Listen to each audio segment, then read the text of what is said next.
Good afternoon everyone. Business study में हमने जितना भी कोर्स अभी तक किया है वो आपको अपने रजिस्टर में कंप्लीट लिखा हुआ होना चाहिए, नोट्स बना करके। जितना भी आप लर्न करते हैं उसे रजिस्टर में कंप्लीट कीजिए, और जितना भी वर्क मैंने आपको प्रोजेक्ट में दिया है उसकी भी आपको एक कॉपी अलग से बना करके, और उन सारे क्वेश्चन को उसमें जो मैंने टर्म में डिवाइड करके दिया हुआ है उसी तरह से एक एक टर्म में आपको कंप्लीट करना है। एक टर्म जो पूरा लिख लेंगे उसके बाद सेकेंड टर्म का जब आप स्टार्ट करेंगे तो उसमें आपको एक पेज मतलब नेक्स्ट पेज से ही स्टार्ट करना है। ऐसा न करें कि उसी पेज से हम दूसरा टर्म भी स्टार्ट कर दें। तो इस बात का आप विशेष रूप से ध्यान रखेंगे। जो भी आप लर्निंग करते हैं उसकी लर्निंग की वीडियो जरूर बनाइए और मुझे ग्रुप पर या पर्सनल पर सेंड कीजिए। हमने जो अभी चैप्टर किया था वो था डायरेक्टिंग। उसमें लीडरशिप जो कि डायरेक्टिंग का एक एलिमेंट है उसे हम अभी तक कर रहे थे। तो वहां तक का काम आपके रजिस्टर में पूरा नोट डाउन होना चाहिए। पूरा रिटर्न वर्क आप कंप्लीट रखिए, और स्कूल में आप जब भी आएंगे तो अपने रजिस्टर को लेकर आना है और चेक कराना है। उसके जो आपको मार्क्स दिए जाएंगे या जो ग्रेडिंग होगी वो आपके एनुअल रिजल्ट को प्रभावित करेगी। इसलिए आप अपने रजिस्टर को बिल्कुल क्लीन और अच्छे सुंदर अक्षरों में प्रिपेयर कीजिए।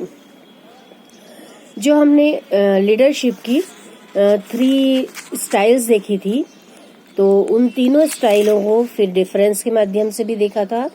तो इस डिफरेंस को भी आपको बहुत अच्छे से लर्न करना है।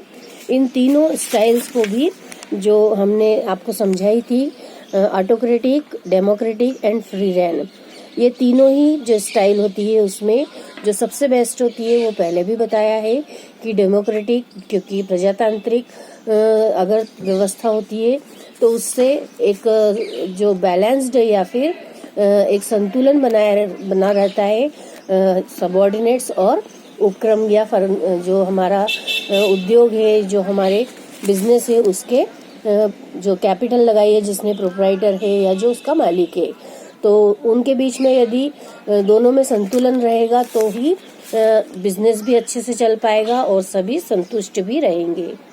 तो इस तरह से ये तीनों ही को आपको बहुत अच्छे से ध्यान रखना है, इसका डिफरेंस भी याद रखना है।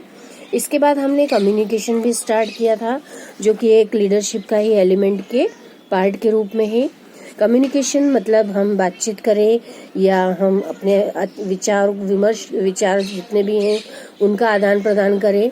तो कम्युनिकेशन की भी जो एक मेन बात होती है वो उसमें कम्युनिकेशन में हमारी सारे विचारों को क्लियरली एक दूसरे को समझा सके, या हमारे विचार जो होंगे उनसे सामने वाला भी अवगत हो सके, वो उसे समझ भी पाए कि हम क्या कहना चाह रहे हैं, तभी हमारा कम्युनिकेशन सक्सेसफुल माना जाता है। इस प्रकार हमने कल कम्युनिकेशन के मीनिंग और डेफिनेशन को भी देखा था, और डेफिनेशन में जितनी भी डेफिनेशंस देखी थी उनको जब हम समराइज करते हैं तो जो डेफिनेशन बताई गई थी उसे भी आपको याद रखना है। इसके कैरेक्टरिस्टिक्स भी हमने किए थे, इसके 6 कैरेक्टरिस्टिक्स को भी आपको लर्न करना है। इसके बाद जो पॉइंट आता है वो है इम्पोर्टेंस ऑफ कम्युनिकेशन। जो हमारे संप्रेषण या विचारों का आदान प्रदान या बातचीत हम जो एक दूसरे से करते हैं, कम्युनिकेट करते हैं, उसका क्या महत्व है बिजनेस में। Communication is an indispensable part of the process of management. No organization can survive and grow without an effective system of communication. The importance of communication can be justified on the following ground. इस प्रकार किसी भी business में जो संगठन कार्य करता है उनमें जितने भी वर्कर्स हैं, जितने भी एम्प्लॉयज हैं, उन सबको किसी न किसी तरह से एक दूसरे से बातचीत का या विचार विमर्श का कार्य पड़ता ही रहता है। अतः जितने भी सभी कर्मचारी के मध्य जो उनके इंटर रिलेशन होते हैं वो बहुत कुछ उस कम्युनिकेशन पर ही डिपेंड करते हैं। तो अपने विचारों को एक दूसरे तक पहुंचाना ही संप्रेषण कहलाता है, और उसका संप्रेषण का जो महत्व होता है वह तभी होगा जब प्रभावपूर्ण तरीके से हम एक दूसरे को अपनी बातों को बताएं। एक ऐसा माध्यम है कम्युनिकेशन जिसके द्वारा ऑर्गेनाइजेशन में जितनी भी प्रोसेस होती है, जितनी भी एक्टिविटीज होती है, उन सबको हम इस तरह से कंप्लीट करें उन एक्टिविटी को कि हमारे वो उपक्रम के उद्देश्य भी प्राप्त हो जाए और हमें किसी प्रकार की कोई बाधा उत्पन्न न हो। कम्युनिकेशन को हम इम्पोर्टेंस को इसके कुछ पॉइंट्स के माध्यम से भी यहाँ समझेंगे। फर्स्ट पॉइंट होगा prompt decision. Prompt decision, communication makes the requisite information available at short notice so that prompt decision can be taken regarding the solution of problem and these decision can be executed properly. Prompt decision मतलब जो शीघ्र निर्णय लेना होता है, उसमें संस्था में जो टॉप लेवल के मैनेजर्स होते हैं, उनके द्वारा जो भी निर्णय लिया जाता है या जो सूचनाओं को वे कम्युनिकेट करना चाहते हैं, उन्हें टाइमली कम्युनिकेट किया जाना चाहिए। जो हमें शीघ्रता से सूचनाएं एक दूसरे तक पहुंचानी है, उनको उसी टाइम के अंदर ही पहुंचाना बहुत आवश्यक होता है। इसलिए जो भी डिसीजन लेना होता है वो प्रॉम्प्ट डिसीजन हो, मतलब जब भी हम कम्युनिकेट करें तो तुरंत ही हम अपनी सूचनाओं को एक दूसरे तक पहुंचा सकें। इसलिए बिजनेस में कम्युनिकेशन का इम्पोर्टेंस होता है। Second point, smooth and efficient operation. An effective communication system serves as a lubricant, fostering and the smooth and efficient functioning of the enterprises. The achievement of goals of the enterprises is to paramount importance, and communication is one of the important tools available to the managers to attain team. It is through communication that a manager issue order and instruction and regulates the behavior of subordinates in the desired direction. अच्छा communication, जो effective communication होगा वो बहुत ही smooth होना चाहिए, मतलब आसानी से समझने योग्य हो, लुब्रिकेंट हो, जो तरलता हो जिसे हम एक दूसरे तक आसानी से पहुंचा सके, जिसमें सरल शब्दों का यूज किया गया हो, और इफिशिएंट हो, मतलब पूरी तरह से वह कार्य के लिए जो हम कार्य कर रहे हैं उसी पर डिपेंड होना चाहिए, उसी के योग्य होना चाहिए।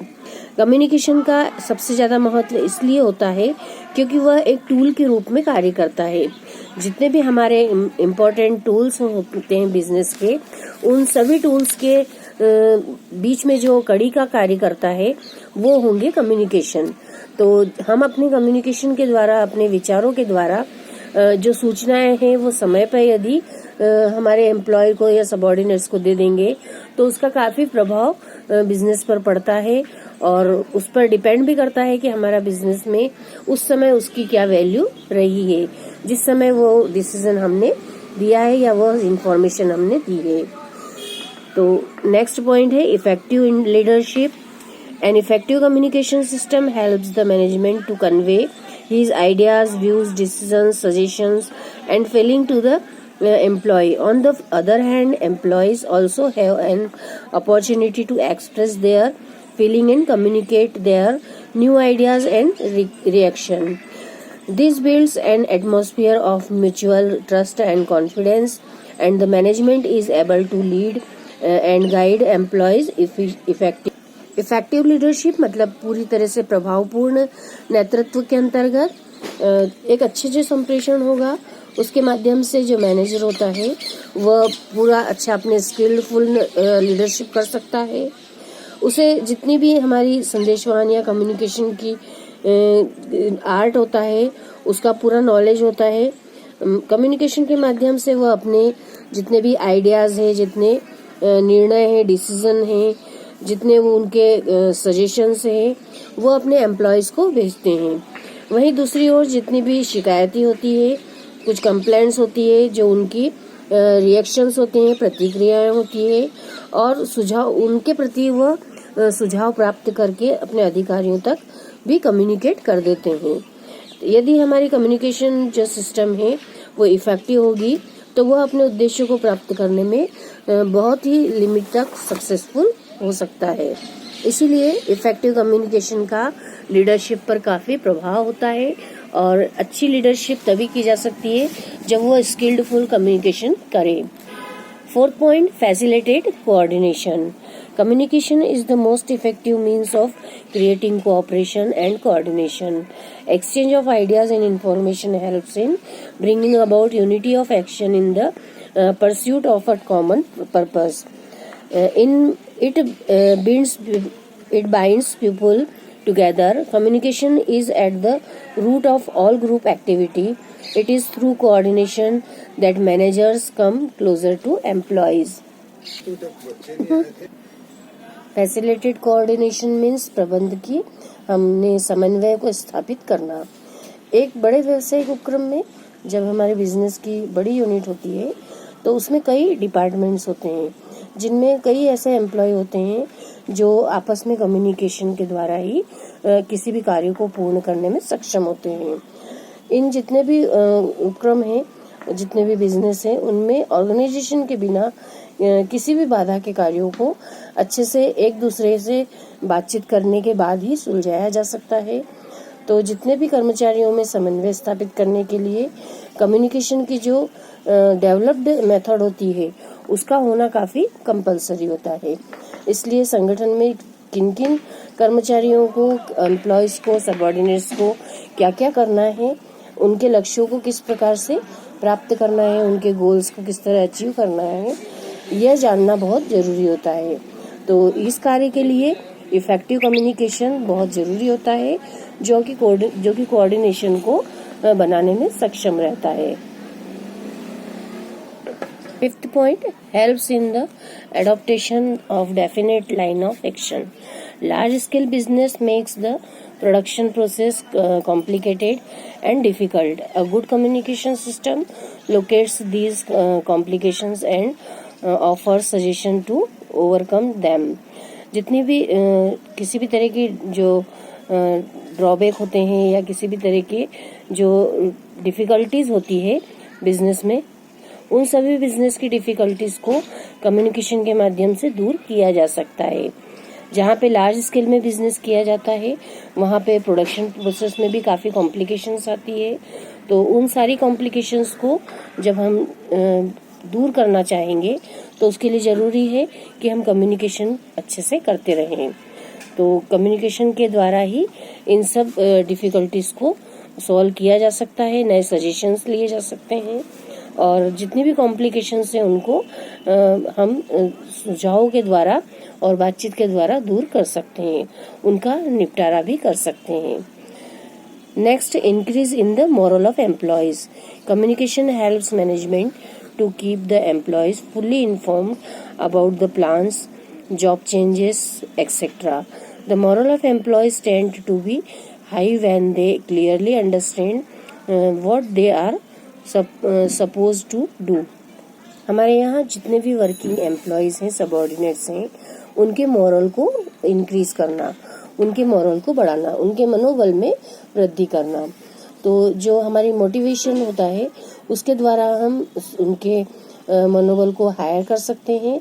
मतलब मॉरलिटी ऑफ एम्प्लॉय, उच्च मनोबल से संगठन सुदृढ़ होता है और जो इफेक्टिव कम्युनिकेशन होगा उससे जो एम्प्लॉयज होते हैं उनके मनोबल या उनके मॉरल में काफ़ी इंक्रीजमेंट भी होता है। जितनी भी हमारी इंफॉर्मेशन है उनके हम जब कम्युनिकेशन के द्वारा आदान प्रदान करते हैं विचार विमर्श के द्वारा, तो उसके द्वारा फिर शीघ्र ही कोई डिसीजन भी लिए जा सकते हैं। निर्णयों के लेने में कर्मचारियों को भी उसमें पार्टिसिपेशन कर सकते हैं या उनका पार्टिसिपेशन ले सकते हैं। जब उनकी परामर्श को भी हम मानते हैं तो वे काफ़ी मोटिवेट होते हैं और वे उस उपक्रम को अपना उपक्रम मान करके और पूरी प्रोसेस को जल्दी ही पूरा करने के लिए बहुत ही इफेक्टिव तरीके से अपनी स्किल्ड का यूज़ करते हैं। तो इससे उनके मनोबल में वृद्धि होती है और उनका मनोबल यदि बढ़ाना है तो हमें काफ़ी इफेक्टिव कम्युनिकेशन को बनाए रखना होगा। इस प्रकार से जितने भी हमने ये इम्पोर्टेंस ऑफ इन कम्युनिकेशन देखा, इन सभी पॉइंट्स को आपको बहुत अच्छे से ध्यान रखना है, इनको लर्न करके और अपने रजिस्टर में भी नोट डाउन करना है। जब आप इन्हें लर्न करेंगे तो इसकी वीडियोस बनाइए